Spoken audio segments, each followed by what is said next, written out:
Hi guys, this is Irito and you are welcome back to my channel. There are some fairy houses I've always wanted to make. One of those is patephone. It's old, pretty and romantic. Just right place for fairies to inhabit. But somehow it never worked for me. I was not able to find a jar or a glass of right size and shape.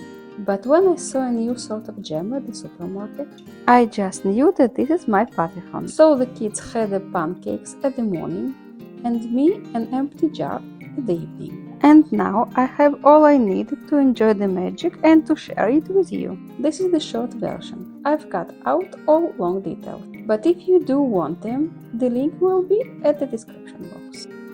If you like what I do, I will be very happy if you subscribe to my channel.